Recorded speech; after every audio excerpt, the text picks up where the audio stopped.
Hey y'all, it's Diana from the Dianaverse, and I am back to give you the new moon in Scorpio forecast. Happy birthday to all the Scorpios.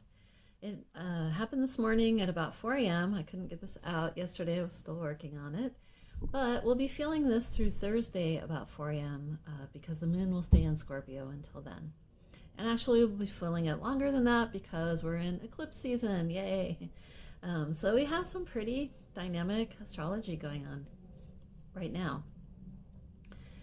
So, just to give you this information again, which I do all the time, is that the new moon is when we can't see the moon from where we are on Earth. It's on the other side of the Earth right now. That's a new moon from where the sun is and the Earth is and the moon is at a particular time. That's what we call the new moon. Now, everything in the heavens is moving the way it moves, right? But what we do in astrology is how it looks from our perspective here on Earth, looking out across the ecliptic. So it's not necessarily strictly astronomy if you're like out in space somewhere looking at everything. It's our point of view from where we are here on Earth. So we have 13 moons in a year in 12 months. They're not always exactly evenly distributed, right? That's how that works. There's that little kind of not precise from our point of view in human mathematics with how this fits into the year. But most of the time, the new moon is going to be in the sign that the sun is in for us at that particular moment when we're talking the language of astrology.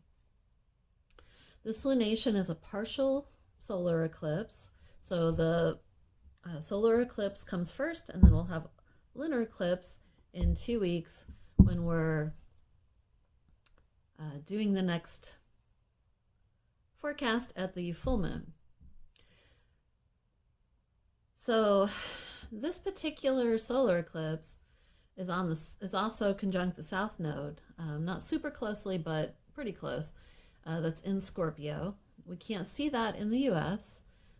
This eclipse, the shadow will be falling, interestingly enough, in Eastern Europe, pretty close to the Ukraine. So it'll be interesting to see what develops in the conflict there with this eclipse and this new moon going through to the full moon.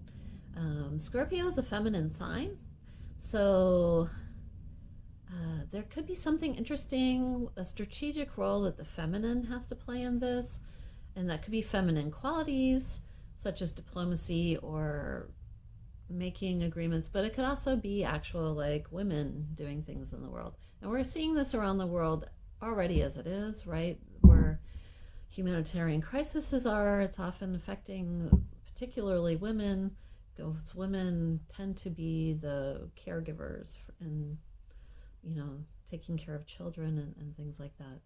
So we'll see what happens with this over the next couple of weeks. It might be kind of dramatic or interesting.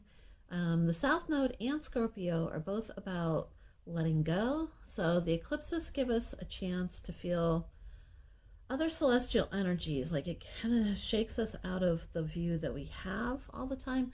Like because we don't see a particular entity, and the sun and the moon are big ones for us. They really directly influence us. So when they're being blocked, it allows for other celestial energy to come in, and it can help us think outside the box. And sometimes that can be really good. Sometimes it's kind of stressful. I write these notes out for myself, so when you see me glancing inside, that's what I'm doing. I'm checking where I'm at. So eclipses give us a chance to feel those energies. If you're conquering old obstacles, Scorpio will help you get to the bottom of what underlies the problem. Might not be easy or comfortable, right? We all know the reputation of Scorpio can have that little sting, right? Scorpio is a complex sign. It has potential to transform things in our lives. But like the phoenix, it has to rise through the flames. Like that's great when you get to that new life, but that going through the flames part can be uncomfortable and dramatic and intense, very intense. So because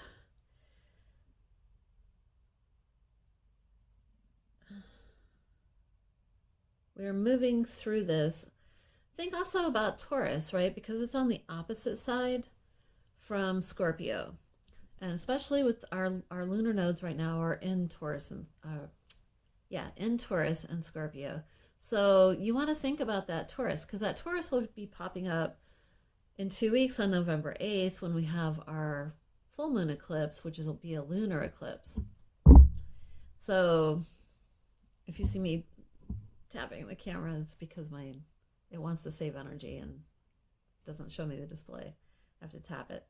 So the moon is our feelings. It's also our body. It can be the people in a country. So it shows how we intersect with the world and others, because Taurus is the first place where we intersect. Like you have Aries as the self, and then Taurus is intersecting with the world. It's kind of that first stage of doing that.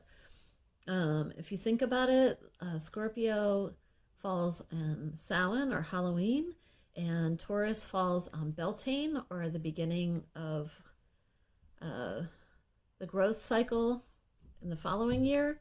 So it's like the Beltane moon, Taurus, is youth and first relationships. Scorpio at Samhain is more the moon of the Kaliak, or the hag, looking out to the sea into the infinite emotion. The sea can be seen, because it's a water, as the infinite sea of emotions, calling up memory. So this is about more complex dynamics in relationships.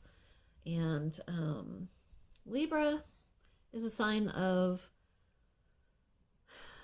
relationships out in the world in general. And then when you get to Scorpio, you're calling in the memory of a lot of things. So it can be a melancholy type of sign. It's a time of year we're going within. We're going into the darkest part of the year. Scorpio is a sign of compost, right?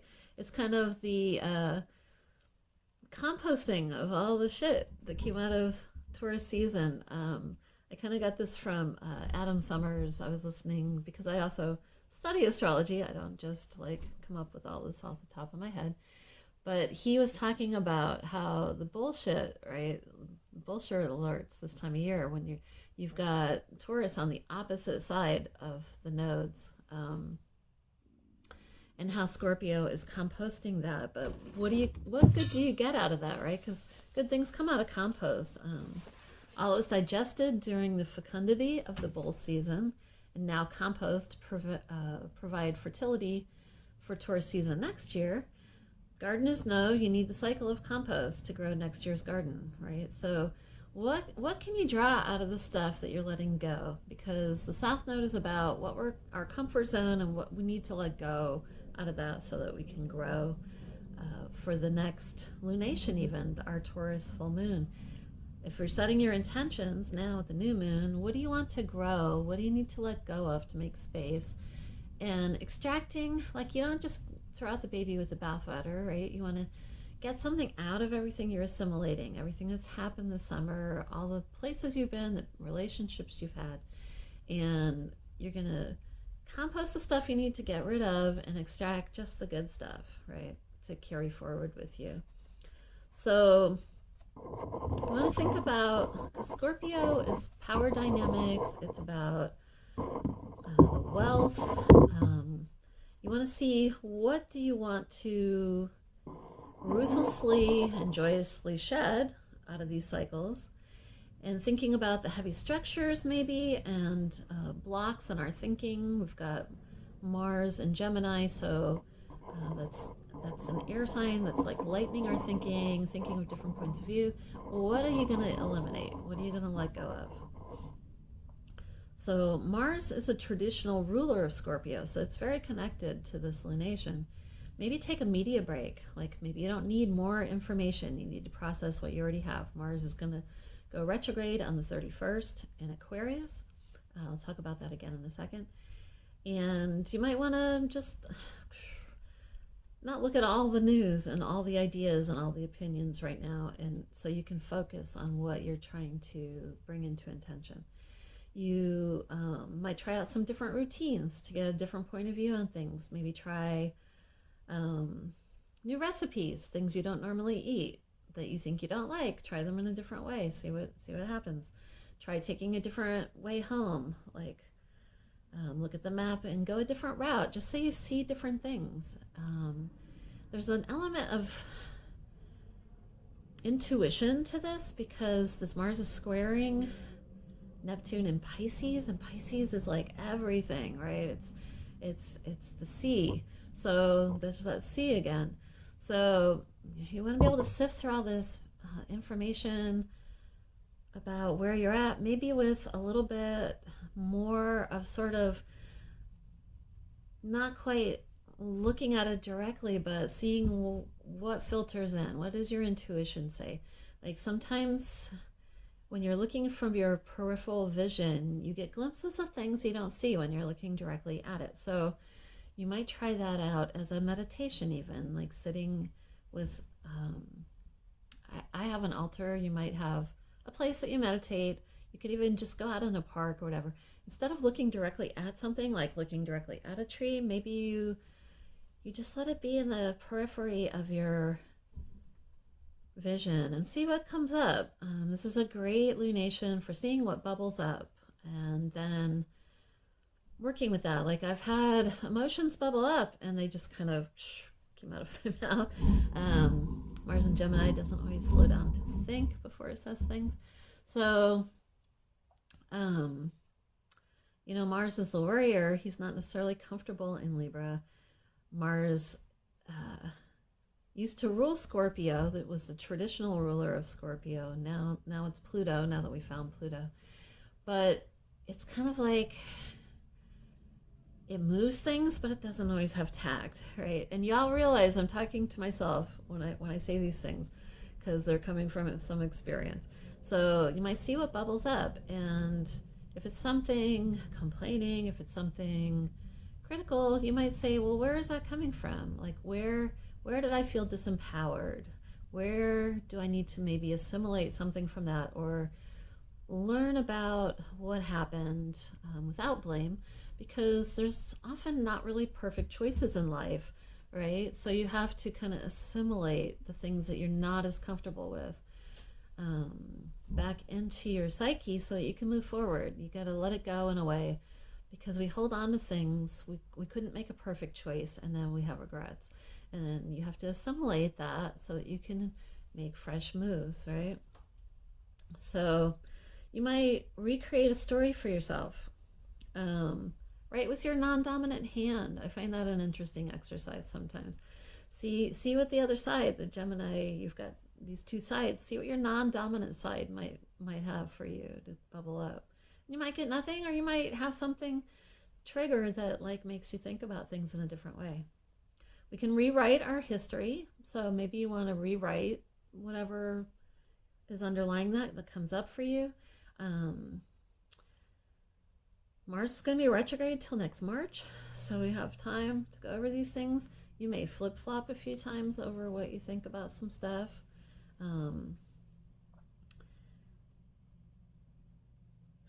You might think about a new story, like your hero or heroine story. Those would be very different stories. We have Mars in Gemini, so you might look at it from your masculine perspective and then look at it from your feminine perspective and see where the differences are and assimilate some things from that. About the first quarter moon is generally when we lose focus with the intentions we set at the new moon. So you might check back in October 31st. The moon will be in Aquarius. So look at your long range plans. Realize that you may adjust these again by March because of Mars going retrograde and then going back direct. But it's going to be there for a long time. So, but tweak them and check in with your focus around the 31st. Another thing going on celestially at the moment is the Venus cazimi the Sun. So shining a lot of light and putting emphasis on Venus, which enters Libra star point for the first time since 1879. It's a very long cycle, these star points. If you look at the orbit of Venus from Earth, you know, it goes forward and then it goes direct. Oops, let me do this within the camera. It goes forward and then it goes retrograde and it goes direct again and then goes forward and creates a new one.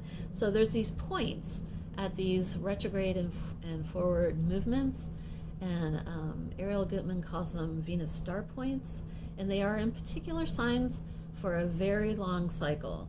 Venus has a very long cycle. I think its year is 578 days. So it's a very long cycle.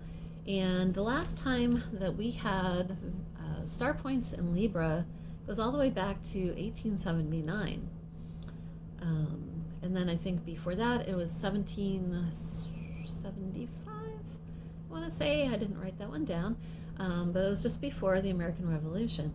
So you go from this kind of me-centered thing in Scorpio to a we-centered thing in Libra, because it's the other celestial body in our solar system that moves backward, and it's the way it looks in its orbit from Earth. The lunar nodes are the other things that go backward. So there's a connection there between the nodes and Venus. So there's always this sort of deep undercurrent in the solar system, astrologically, that's maybe underappreciated, because it's going backwards through the constellations, as opposed to the other planets that are going forward. And so it's always kind of deconstructing and making room for new things based on things that we've already done. So that's an interesting thing to explore. I don't think it's a coincidence at this point in humanity that the changing to the Libra star point happens so close to the Venus Cassimi, the sun right now, and also the solar eclipses opposite Taurus, which is ruled by a Venus, when Venus is on the opposite sign of the sun from us. And that's what makes this lunation a bit hard to grasp, right? Because Venus is it's like there's the Earth and then the sun, and then Venus is actually on the other side of it. And so we see it closely to the sun, but it's gonna kind of dip behind there before going into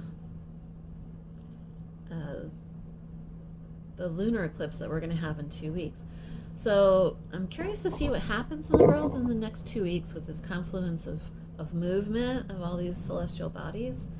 When we have the lunar eclipse in Taurus, which will be still conjunct Uranus, the planet of disruption. And also, that's going to be on November 8th, which is election day here in the US, right? So could be some surprises, things that we don't expect, and you can't predict it because it's unexpected. So, you know, it's always easy in hindsight to say, oh, that was this aspect and that was that thing. It's a little hard to predict what might happen before it happens. At least for me, I'm not that advanced yet. I think some people try to do that.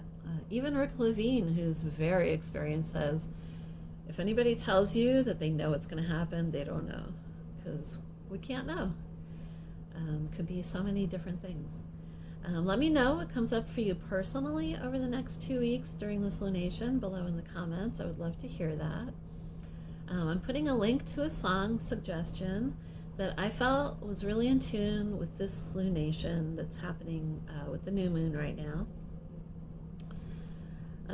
So for plant friends, this lunation, it's Samhain, and so the toxic plants just kept coming up for me, so I decided to go with it. So these are plants that are complex. They demand respect. You have to have some idea what you're doing. It's good to learn about some of these plants with a teacher. But they're plants that have been useful in human history for millennia. So, you know, when they say the medicine is in the dose, I think these are the plants they're really thinking about. Anything can be toxic, really, if you overdo it. I mean, you can breathe too much oxygen by hyperventilating. You can drink too much water. it's doing things with a modicum of respect. So I'm working with Datura. I planted Datura at the end of spring, but it decided to all sprout at the end of the summer, really into fall after my trip. So I'm potting it up and I'm storing it in my house under my lights because that's a warm weather plant from Mexico. Um, which is interesting because the song, I just realized the song that I suggested is a Polish group, but they're singing a song in Spanish, kind of a South American song. So I guess I'm working with some kind of Latino energy right now for this dark part of the year, which is interesting. It is Dia de los Muertos soon, so there's that. And I spent a lot of my life in Florida, so I'm very tuned into Latinx things and respect it deeply. I don't teach that, but I respect it in some of my practices. So the plant that I'm recommending, it's real common, that isn't quite as tricky to work with, might be mugwort. If you have mugwort, you can make a dream pillow. I wouldn't work with mugwort internally if you are pregnant. It has a very strong downward action, and I wouldn't recommend that. Always check out the contraindications for a plant that might be toxic, or if you don't know, I would check that out before you work with it. It's a good journeying time because we're going into the darkest part of the year. This is my favorite part of the year. I'm always disappointed when the days get longer because I feel like it's not long enough. I know I'm weird. I do have mugwort flower essence that I did when the plant was flowering, and it is a very complex journeying kind of plant. You can get that on my website. I don't know if I have mugwort specifically listed a bit, but I do have a sort of generic flower essence where you can type in what it is, which flower essence you want, and if there's a specific flower essence you want, you might try asking me because I have like a gazillion of them. I'm always making flower essences, new ones, so you can order that on my website, which will be listed down below in the show notes. The stone friends for this particular lunation, I got smoky quartz. It's a good journey plant, takes you into the earth, which is good this time of year. You can see what's in the depths, right? When you're working on these blocks or things you want to let go of, it can help to look at what's underlying that. And so this crystal will help you kind of see into the depths, and maybe with a meditation, see what bubbles up and can help you move some of that energy. So I don't have any classes going on right now. I'm taking a break from that. I really want to focus on my book some more. And I'm going out of town for the holidays, so it's just easier to not schedule classes. But there are always things like flower essences, seeds. I posted it on my Facebook about a week ago, but I haven't put that on my website yet. I guess I should do that.